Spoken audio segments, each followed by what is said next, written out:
Hey everybody, welcome to SHAC. We have several new members here, so if it's okay with y'all, I was going to get everybody to introduce themselves just so that we can kind of get to know each other a little better. There's a few people that will be coming in late. We've got some that are gone because our band competed today. They got a 1-2-2, so we're very excited, very proud of them. Yay, band. But my name's Nacey Jennings. I believe I know everybody in here. I'm the school nurse, one of the school nurses here at ISD. I work on the secondary side, and I also teach as well. And I'm going to go ahead to let y'all know we've got Adam Ragland on Google Meets. Say hi, Adam. So he is joining us here, and if there's there we go. If y'all ever have the point that you can't get away and you want to join by Google Meets, just let me know and I can send you that link, and we can do it that way if you need to. So we will start, let Dr. Seegers will go this way. My name's David Seegers. I'm the superintendent of schools here at Mott. I'm Lisa Hudgens. I'm the student services at Mott. I'm housed at the secondary campus. I'm Marissa Gonzalez. I'm Wade's mom. I'm Ginger Landreth. I have Landon in the 8th grade, Rhett in the 5th grade, and then Amelia will be in pre-K next year. I'm also a registered nurse and in nurse practitioner school. Oh. I'm Tori Sino. I have Turner in 8th grade, Tegan in 4th grade, and I am also a licensed professional counselor. Hi, I'm Kayla Johnson. I have 3 kiddos here in Mott ISD, and I work with mental health nonprofits. My name is Madison Reel, and I have a 3rd grader named Malachi here at school. My name is Jacoya Ellis. I work for the Texas Department of State Health Services. I am a public health and prevention specialist. Joe Rochelle, Mott ISD Police Department. I'm Kim Murray. I'm Claire's mom. She's in 2nd grade. And I also teach up at the university, which is why I was late. I'm Amy Hill. I'm a senior at the school. I'm Brock Wyndham. I'm a senior at Mott also. Okay, and I'm Kara Sutton. I'm the elementary school nurse. And Miss Seegers is the elementary principal. She just had to step out for just a quick minute, and I am sorry. Adam just told me he couldn't see anybody when I was trying to spin him around. Can you hear? Okay. All right. So we are glad you're here. And some of you may be wondering what SHAC is. So I've passed out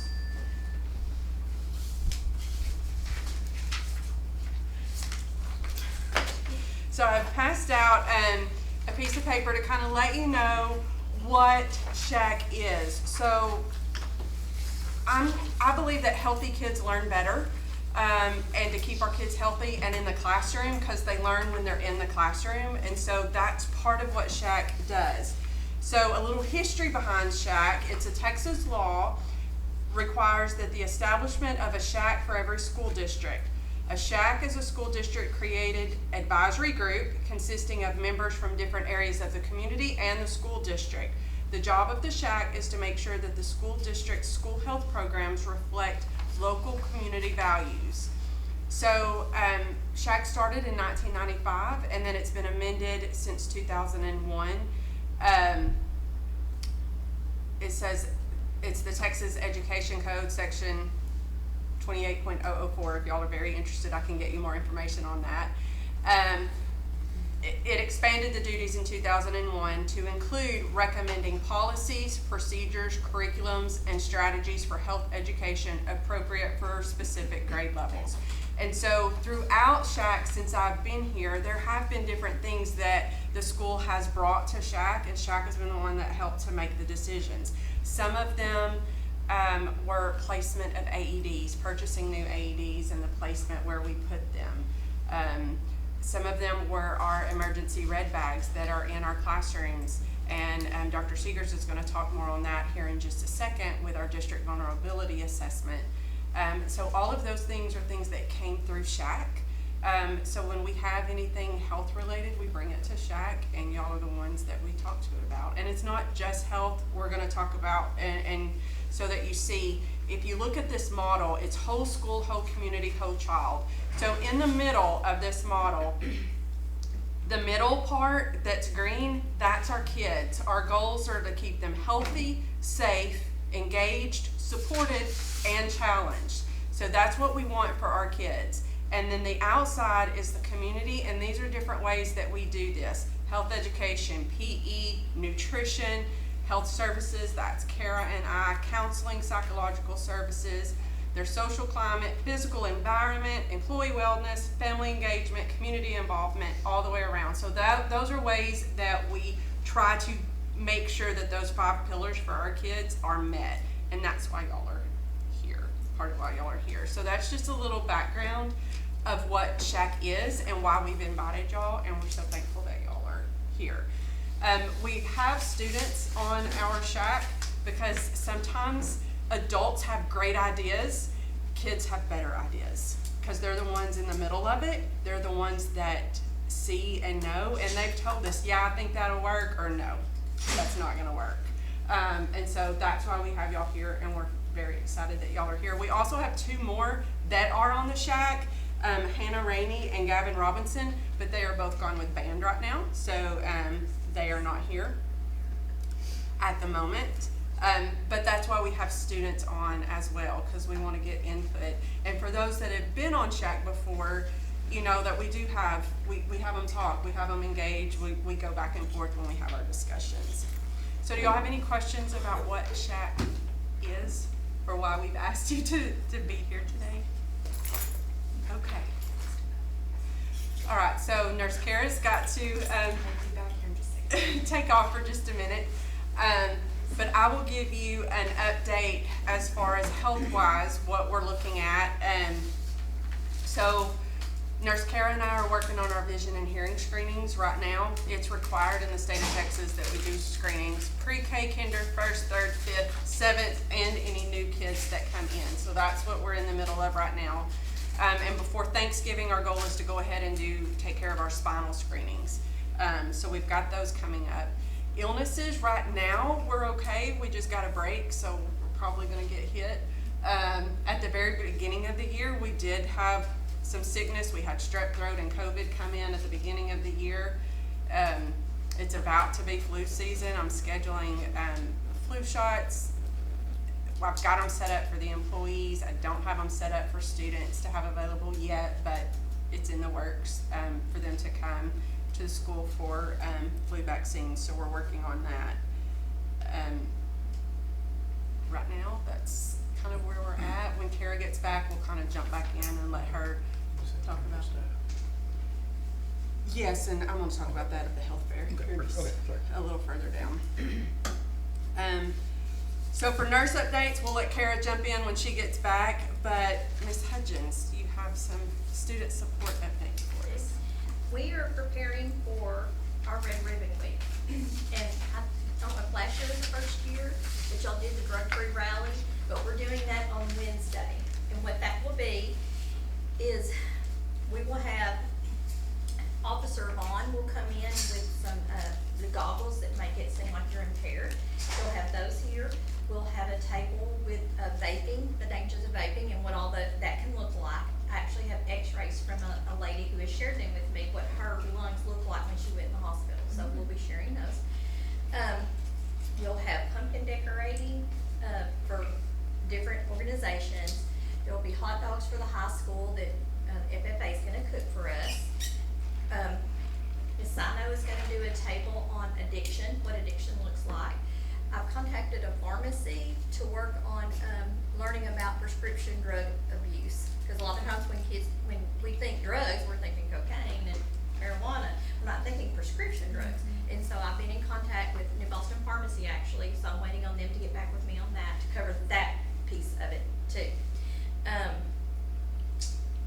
Let's see, what else do I have? I've got some posters coming from the FDA on vaping as well. I think that's all we have for that day. Things are still coming in though. We'll have something every day, a dress up day, and then a fact will be, one thing that amazed me is I asked a couple of kids the week before last, how did Red Ribbon Week what is it? And none of them could really tell me.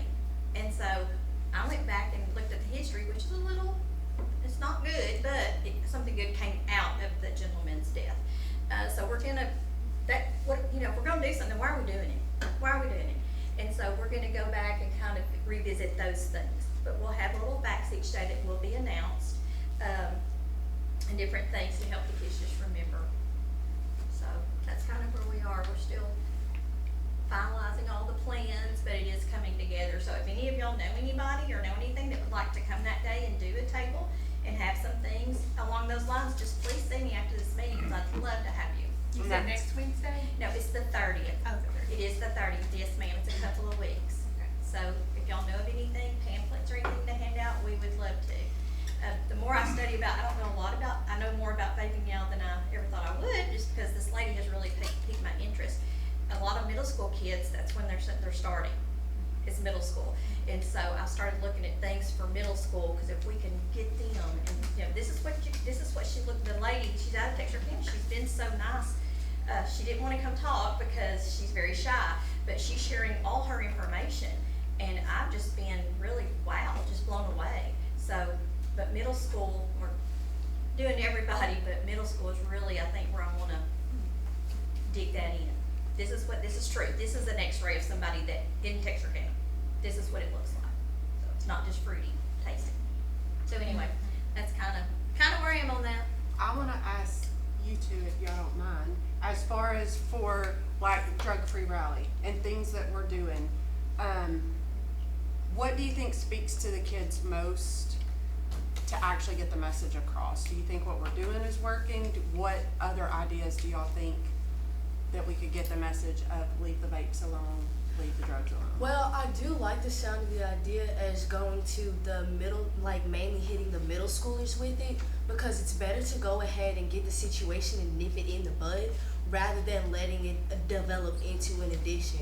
So things like popcorn lungs and that sort of stuff, if they can really realize the damage that it's doing to them, then I believe that maybe we could have lesser, because maybe they would think, hey, we shouldn't do this because it's worse than we anticipated. Because a lot of students, they don't vape they don't start off vaping just for the high of it. They start off because of their friends. It's a connection. They think, oh yeah, we see them vaping, it's cool, it's a trend, let's do it.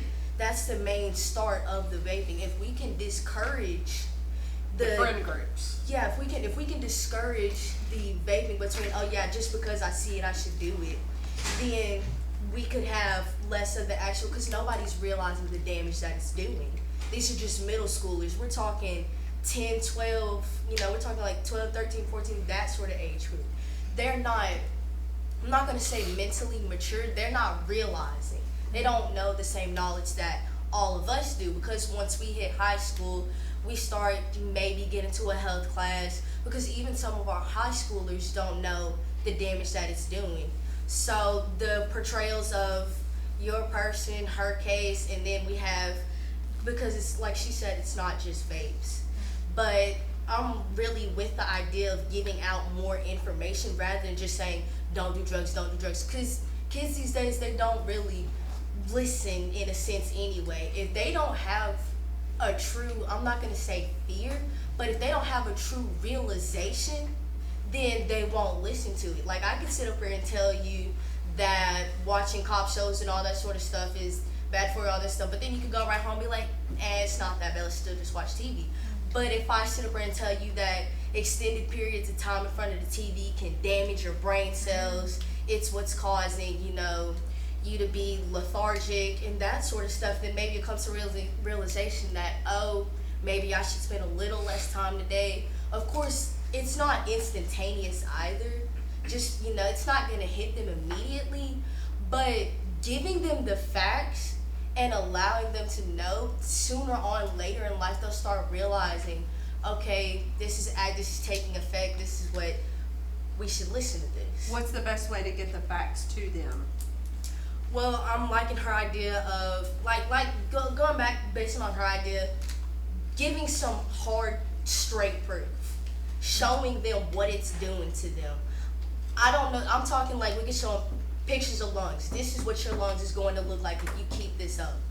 show them the stuff that's in the vape. Because they're just thinking, oh, this is just unicorn cherries or whatnot. This is just flavors. They're going off of how they're not realizing. We show them what's in the vapes, the bad stuff that it's doing to them. We show them how bad they're making their lungs. And it's not just their lungs, it's their system entirely. It's damaging your brain. They need to see the damage because not everybody just listens. I'm talking pictures, I'm talking hardcore facts, I'm talking, we back it up with cases. So if we can, I'm here with the facts. If we can get, I'm not saying they have to be present cases now, but if we can go back, like, hey, back in, 2011, this kid had this so many vapes and this is him now. He got really bad lungs, he's breathing through a gas mask, that sort of stuff. We show more proof of what it's actually doing. See, with your live person, that's good, that's backable. Like, hey, this is happening to an actual person. So if we can, like, hey, this so-and-so case in 2015, they didn't realize how bad it was, and this is them in 2024, coughing up their own lungs. Like, we back this up with real stuff, real issues, and that I'm feeling that can get through to them just a little bit more than where we're at now.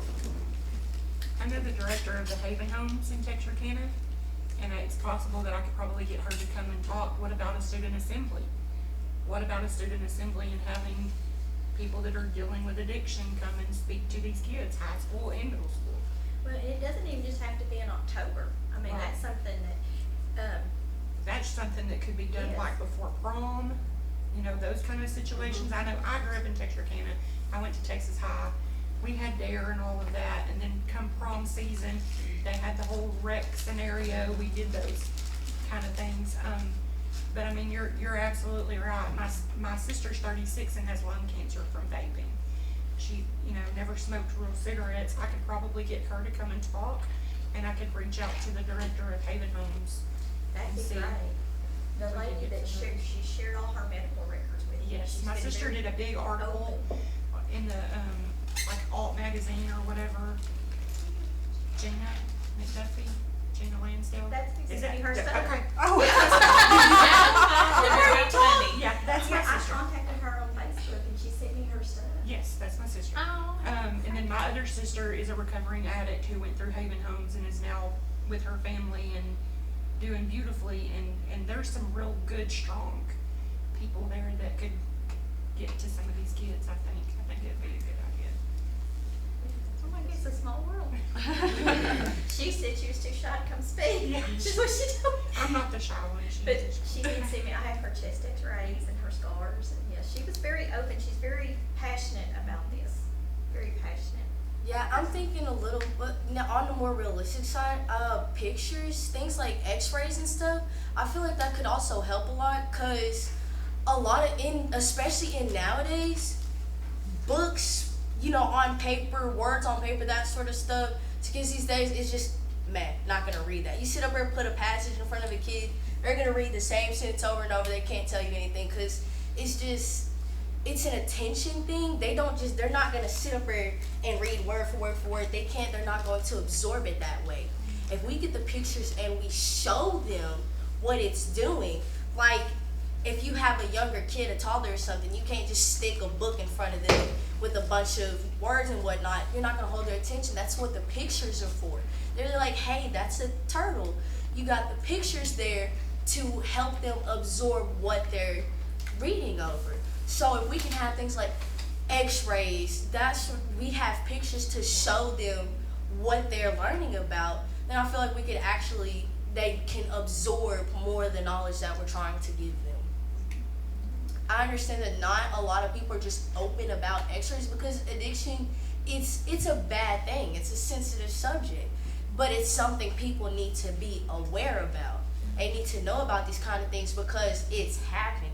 You can't just sit up here and ignore it because you sit up here ignoring. Next thing you know, you're like 30-something and you're in a hospital because you can't breathe through your own lungs. So we need to, this is information that needs to be put out there and portrayed. It's just we have to portray it in a way that they can absorb it. And I feel like that showing it through not just words, but pictures and examples and that sort of stuff will actually get through to, especially with our high schoolers, because that's when it's already getting bad, especially if they're coming from middle school and then they didn't have that, it didn't click for them that it's actually bad. Especially in high school, they're not thinking that, you know, I'm actively hurt right now. They're just thinking, oh, I'm fine, just a little cough or something. It's developing into something worse, and they need to see that. They need to see the image of that. I feel like x-rays would be one of our better options rather than just putting a passage in front of a student and telling them to read it. It's important. Also, I think having somebody from Haven Homes come to an assembly or something could be impactful for them to hear like a cautionary tale of the road that drugs can lead you down, and if you have get into crime and, you know, having to build yourself up after the addiction. A lot of kids aren't exposed to that, and all they see is their best friend hitting something. They don't see the long-term potential What 10 years from ramifications now of is that. gonna look Right. So I think it could be impactful for them to see somebody climbing out of that addiction, maybe. That could be a really good idea. Sounds good, thank y'all. With the department, we actually do presentations. We have like vaping presentations for certain grade levels. And it doesn't only cover vaping, but it covers fentanyl. Fentanyl is a big thing here in the county, as well as synthetic THC and things. I can get those presentations sent out to you, and y'all can look over them and let me know if that's something that you would be interested in me coming and like presenting to the students.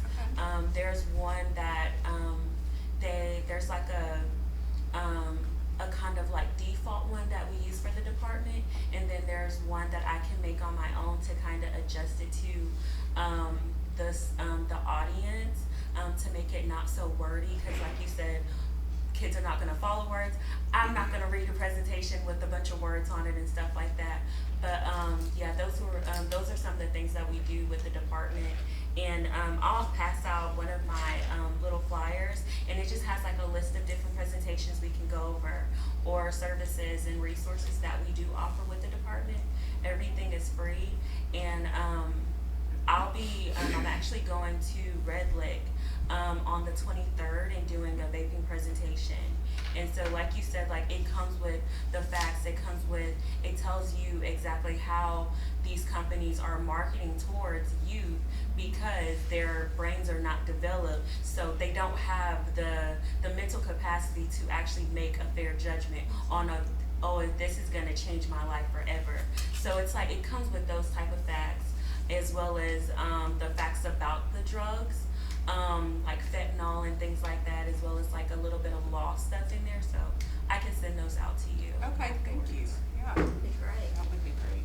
And like they said it earlier, this doesn't have to just be in October. Yes, it is drug-free month, but people aren't only doing drugs in October. It's not, oh, this is the month to go hit the vape. Can't do it June, because June is this month. It's not just happening on holiday, on occasion. This is an everyday issue. This is every day that they're going out and they're hitting these vapes, or they're getting these types of drugs. The presentations, I feel like those, yes, they can take place in October, but they can take place at other times, because we can learn. Seeing something once and hoping it hits doesn't always work. Like we said, they don't consume everything as fast as others do. I feel like if you keep hearing it, if you keep getting this warning soon enough, it will hit you, and they will learn. So I'm not putting it on a time schedule or anything, because it's way out of my league. But I'm just saying, if they see this message and they keep seeing, if they keep hearing this message, because if you just tell somebody one fact one day and like 2-3 months later, you're like, hey, what did I say this day? You're not gonna remember what they said. They're gonna have to hear it again. They're gonna be like, that was months ago. How am I supposed to remember that? Keep the visual So- aids up also inside the school. Keep the visual aids up in the bathroom, on the walls, and in the hallways and the walls. And the health science classes every 6 weeks touch on something, as a reminder to the kids. Exactly. We keep seeing it over and over again, and then you're gonna be like, hey, what was on the bathroom door? It's on the bathroom door. I see it every day. Of course I know it's there, because we keep seeing it. Keep seeing the message, and soon enough, And you they have will to start keep telling the following that message too, because you're You great gotta at tell telling it. It's just getting the message about and keeping it out there. Don't just state it one time and then hope it hits for everybody. Cause and not everybody's the same. What works for you might not work for you, or what works for Mr. Seegers won't work for Nurse Nisi. It's different for everybody, so we're trying to, we wanna keep hitting over and over. We wanna keep the message out there so that soon enough everybody will catch on. Well, it looks like we've got lots of options and people to, come on in, Hannah. Looks like we've got lots of options, Ms. Hudgens, for I like the To idea look of at. maybe once a month having something. having something. Yeah, just because we gotta We have keep resources. sending the message. It can't just be a one-time thing, because if you ask me what happened 5 years ago, April 5th, I'm gonna tell you what happened. I don't know. It happened one time. But if it's repetitive, you keep seeing it, soon enough your mind will develop to it. Oh yeah, we heard about this just last month. Okay, it'll hit soon enough. I like that idea. Thank you. Okay, we're gonna let Kara jump in and give us a little update on what's going on in elementary. I told them we were in the middle of vision and hearing, spinal's next. Yes, so for the elementary side, we have been hit pretty hard with some illnesses. Our babies have been sick. I mean, it's been everything: viruses, stomach bugs, strep, COVID, flu, everything. Now we have gotten a lot better, not as sick anymore. We do have a few things coming through every now and again, but they still are a little sick. But our janitors, the kids, the teachers have been doing a really good job keeping the classrooms clean, the sink areas clean, cleaning up after the kids, and kids are doing good washing their hands. So hopefully that'll start clearing up a little bit better. But there has been a lot going on over there, and like Nisi said, we're in the middle of eyes and ears, and spinal screens will start soon. And so that's all I have from my side. All right, Dr. Seegers. Alright, the district DVA, this is a new regulation from the state of Texas. It started this fall. It came out of the 88th regular session, really in response to Uvalde. And so, prior to that, schools went through a safety audit every 3 years in a cycle. And there was, someone that came from, usually like a regional service center or something like that. The last legislature decided TEA was gonna take this over. And so, Maud was lucky, and we were one of the first schools chosen to do it in this cycle. And so, we had our DVA on October the 7th. And so, there was quite a lot went into that. All in all, for how did we do as a district, Maud came back with no findings.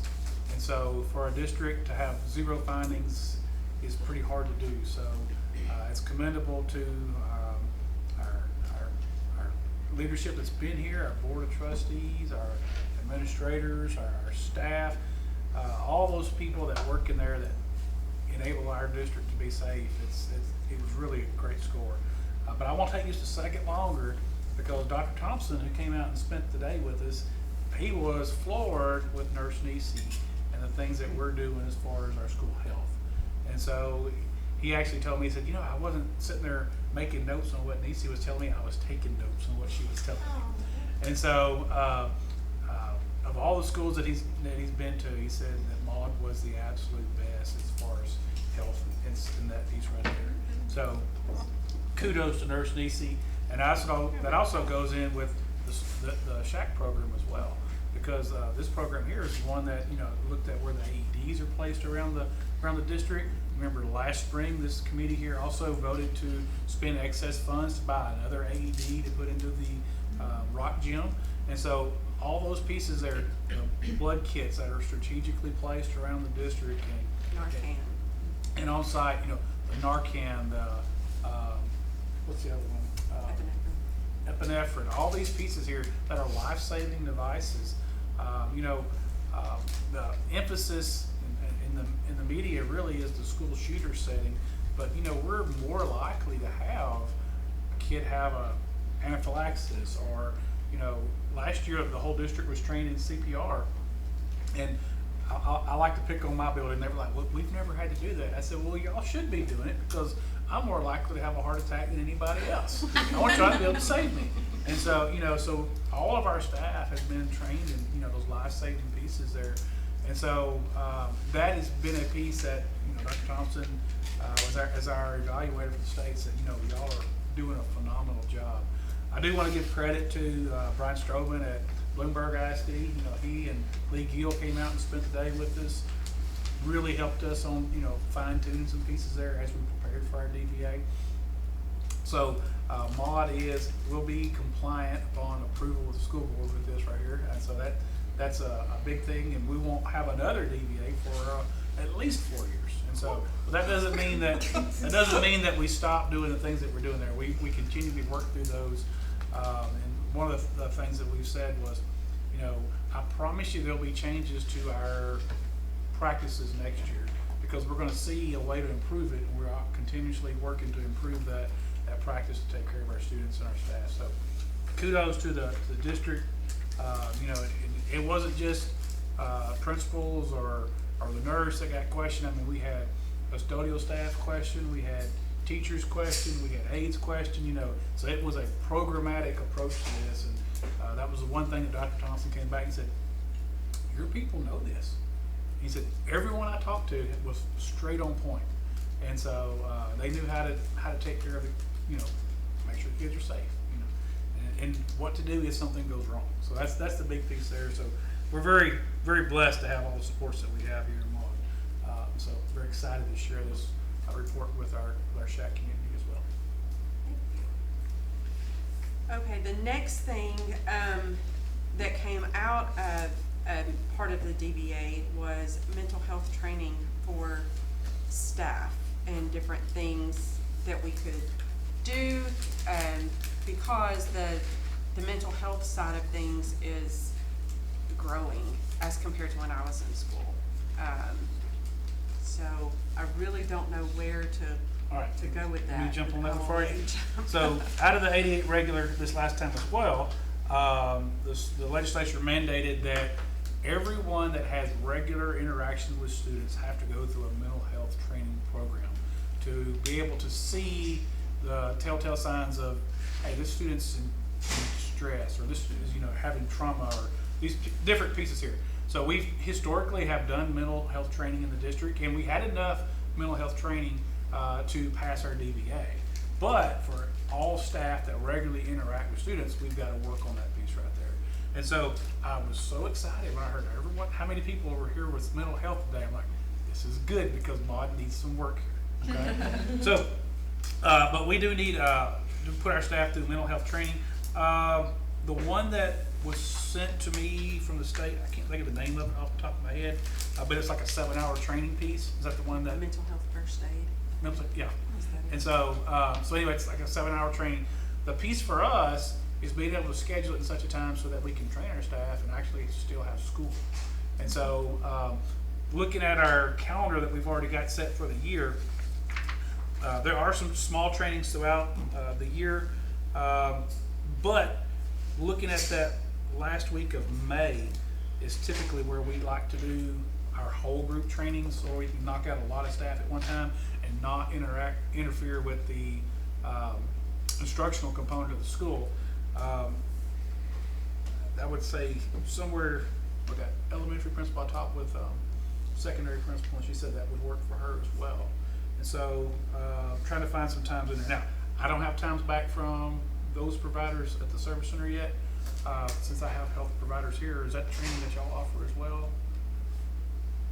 State and, Oh, I could look into it. I don't offer that, but I could definitely look into Okay. it. I've heard of some different organizations in Texarkana. I actually took a mental health first aid training last year, so I can go to the organization that I went Okay, to perfect. and see if they can provide it for you guys. I took a trauma competency class that was 2 hours a week. I think it was only 6 weeks, but it was through a foster program a few years ago, but I can reach out to them to see if they've got like public access to that for maybe doing it online. I'll Yeah, ask you her can today. Send me that. Yeah. and It y'all, was if y'all quick and easy. both send your credential, that information to the nurse DC as a point of contact. I did mental health first aid through the National Council for Mental Wellbeing, and I can send you I just have a certificate, but Perfect. Okay. I can send Yeah, that to you. It was just more send- for college age students though, so age appropriate stuff might be difficult. Another service center offers some training for individual teachers, staff. I wanna say that TEA has one available, but it's in an online format. Might be kinda difficult to get them in. I think it's only a couple of hours though, it's not an It's not a- extended version. The full thing. So, and I appreciate y'all's feedback on that, and, because it's, when you're trying to stage up that kind of training, and we're gonna be training roughly 90 people, because everyone in MAUD regularly interacts with students. There's nobody that doesn't regularly interact, and so we have to train the entire district. And so staging those is usually takes a little planning, because typically they'll only do between 20 and 30 at a time. And so, they wanna make sure they get the full effect with our staff. So that's something that we'll be working on, to have, I would say 90% more of our staff trained, by this time next year. And so that's the intent, to have that piece done. I say that over 90% because we always have some changes during the summer. And so you're never gonna be a complete 100% unless you have 0 changes. So I'd like to give ourselves just a little leeway there. So, we'll be looking at that piece and reporting back to you, nurse, on, when that's set, okay? And if y'all will just send me whatever you have, if you don't mind, that'd be great. Okay, the next thing on our agenda is summer nutrition waiver request from the Texas Department of Agriculture. So Ms. Montgomery is not in here right now, but I will read this letter to y'all. It is from our nutrition staff. So dated October 2nd, 2024, School Health Advisory Council. Please accept this letter as official notice of MAUD ISD's intention to request a waiver from the Texas Department of Agriculture regarding the summer nutrition program. As you know, MAUD ISD's facilities are located on Highway 8, and this is a heavily traveled stretch of roadway. A small percentage of the students of MAUD ISD live within walking distance of the school, and walking to school twice a day during the summer for lunch and breakfast would pose a danger to them. Additionally, we have researched the possibility of running bus routes to bring the students in for the 2 meals, and the cost would far exceed the revenue that we would generate by the meals. Therefore, we will be requesting summer nutrition waiver from the Texas Department of Agriculture. So this is something that we have done for Probably for 20 years. several years. I think except for just during the COVID, a couple of years that we did summer nutrition. But we just don't have, our school district is so spread out and bussed out. There's not enough kids that take advantage of it that live within walking distance to come get the meals. So when school's out, generally we have requested the waiver that we don't serve food when school's out, except for that small COVID time. So that is the official, them letting us know that they were going to request that waiver. Did we say last year we were gonna send home a letter with the kids, or we talked about maybe doing it, about like a church that provides meals or something?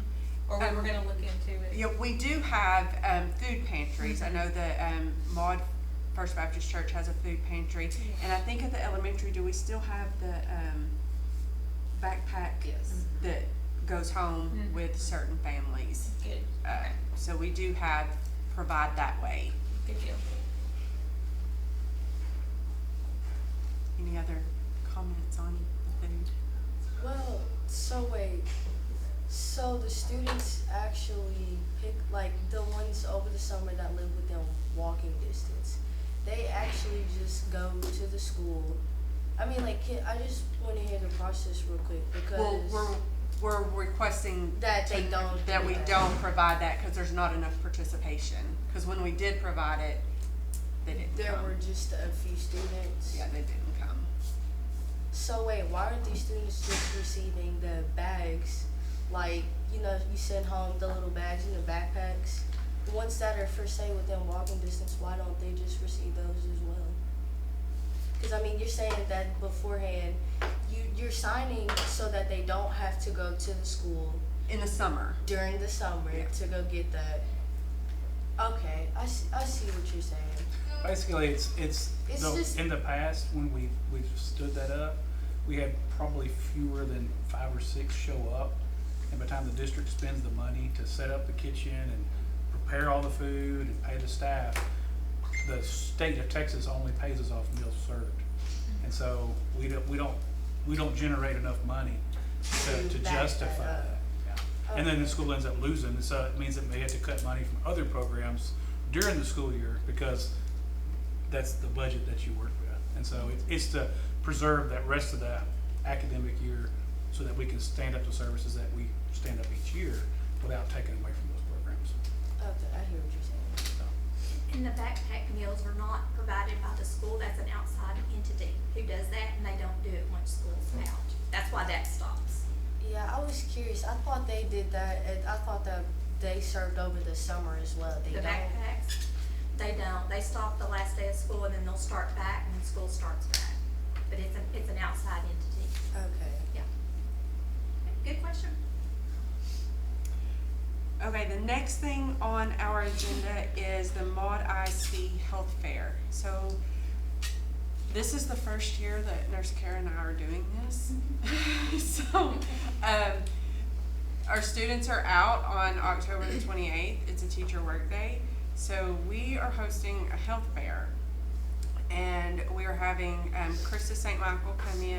They're doing cholesterol checks and blood pressure screens and blood sugar checks. We're doing vision and hearing for staff. We've got other people coming in from Krista's Health. We've got insurance people coming in. There's breast cancer screening coming in, insurances. And we also have Texas Mobile Imaging coming in to set up to do the, for our staff to sign up for if they choose to participate in scans. So they do gallbladder scans, carotid scans, AFib. There's different things that they do, and during the health fair, he's going to offer a few free screenings for some of our staff members, and then the full-fledged scan, if they sign up for it, will be November 9th. It's a Saturday. I'll tell my mom's business. The last time they came a couple of years ago, my mom actually participated, and they found where her carotids were blocked, and she's actually having to go and be monitored for that, and she had no idea. She actually argued with me for quite a bit about it, and then come to find out that they really were, and she's having to be monitored every 6 months, and it was through them coming. So I do not have the flyer yet. It's going to be open for people to sign up, our staff members and their family members. I will also send that to y'all once our staff have signed up. If it's something y'all choose to want to participate in, I will send y'all the flyer so that y'all could sign up and participate, or your family members. It's not anything that we're going to put out on the website for the community because there's limited spaces, because this is mainly for our staff members. But being that y'all are with the SHAC, I will send y'all that information when we have it, if that's something that y'all choose to do. And we're also going to have flu shots that day for staff members as well. Okay, and this is the most fun part of the SHAC. So with SHAC, it is actually supposed to be chaired or co-chaired by parents. And I know that that's very scary for all of the parents in here. But the way we've done it in the past is that whoever volunteers or is nominated or elected, and Adam has done it before, he's on the video. He's done it before. We work together to plan the meetings, to look at the meetings, to see what we need to talk about, those sorts of things. It's not anything that I would ever dump on anybody at all. So I don't want anybody to feel like that would be the case at all. But we have 4 SHAC meetings a year. We schedule them at the end of this one, and we'll schedule the next one. And your term would be good for this year. So in saying that, is there anybody that would volunteer to be a co-chair with me? I will.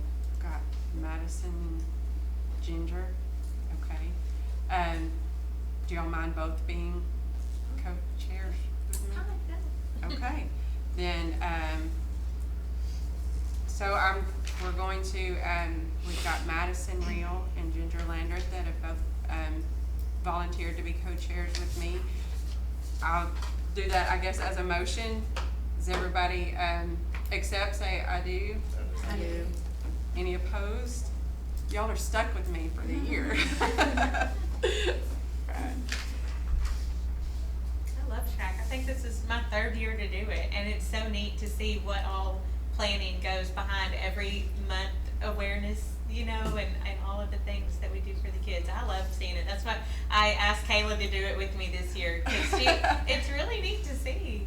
Y'all do a lot for the kids. Well, thank you. I like being a part of it. We really try. A lot of planning goes into it. Yes, it does. Okay. In saying that, is there any open discussion, anything that anybody wants to see us discuss or talk about in the future at the next meeting? I just have an idea, and I'm not sure if this is the proper place, but I know it's kind of health related. Do we do any kind of supervision, or could we in the future do some kind of something with junior high football? I know like Kara goes to the high school football games. She's a medical personnel on the field. We don't have anyone, to my knowledge, I mean, other than us moms. They do it sometimes, have a trainer from Christus that'll come down, but he's not there all the time, but he does come down there sometimes. If anything like that were to come up, I would like to volunteer to help with that as well. We've had a lot of injuries here. And we usually always have the fire department there, you know, for paramedics, you know, any of our football games, so it's just as a help, so. Are they at the? Yeah, they're junior high too, yeah. And so, they're not, you know, medical by any stretch of imagination, but they are trained. Trained first responders. First responders, so. Something legal or stuff like that. Okay, now we need to schedule the next meeting.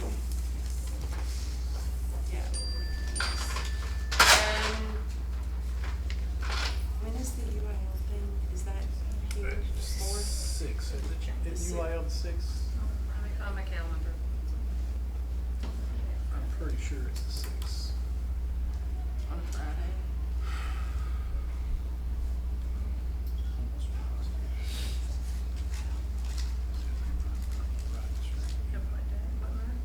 December. Yeah. 6 is, that's that Friday. So the UIL is on the 6th. Okay.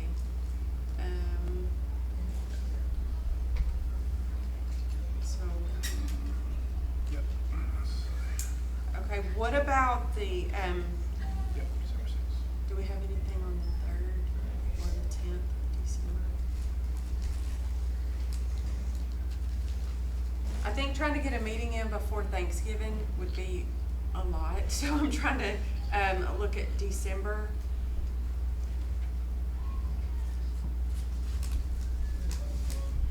December 3rd, 3rd, December and or 10th. 10th. Kindergarten got something going on the 10th. Okay, so is everybody okay with the 3rd, Tuesday, December 3rd for the next meeting? Alright, so the next meeting will be Tuesday, December 3rd. Madison and Ginger, I'll get with y'all in November and we'll look at that and talk about that and get that going. Do I have a motion to adjourn? Make a motion. A second second, Second. Kayla, okay. And everybody, my parliamentary's out. All in agreement? Raise your hand, yes. Okay, thank y'all for coming very much.